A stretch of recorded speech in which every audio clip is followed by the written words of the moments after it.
Gaslighting at work or school doesn't sound abusive.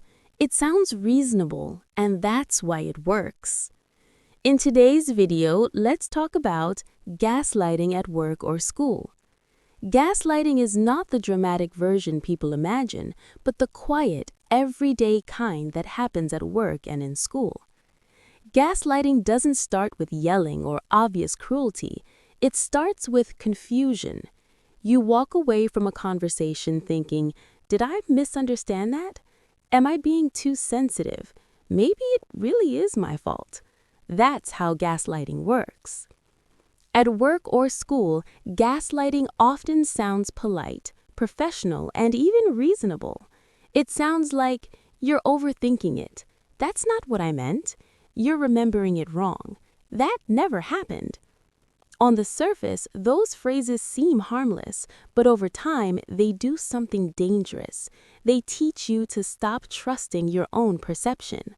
Let's say you raise a concern about being excluded from meetings or group work. Instead of addressing the issue, the response is, "We already talked about this. You must have missed it. You're the only one confused."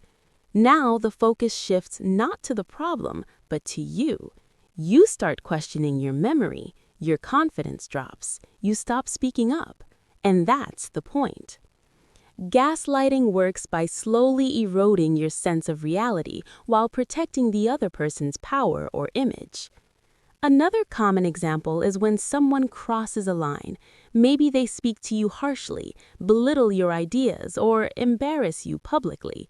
When you name it, you're told, "I was just joking." You can't take feedback. You're being emotional.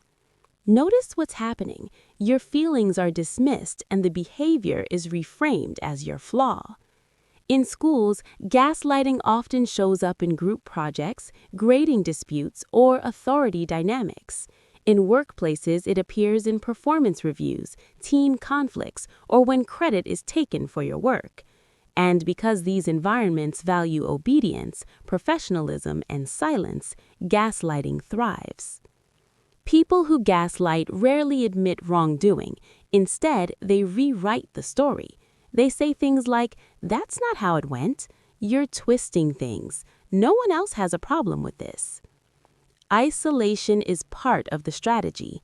If they can make you feel alone in your experience, you're less likely to challenge it.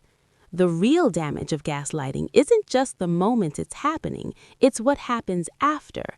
You start second-guessing yourself. You over-explain. You document everything. You rehearse conversations in your head. And eventually, you shrink. So, how do you recognize gaslighting? Here's a simple question to ask yourself.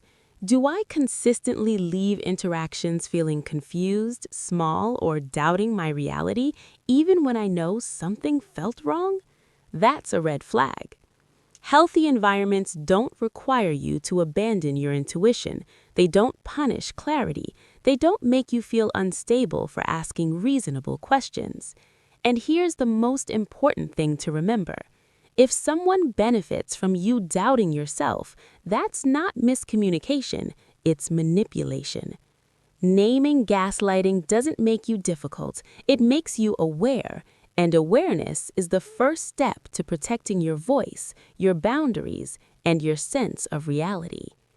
Kindly share this video with someone who is being gaslighted at work or school to take note of the signs. Don't forget to like and subscribe.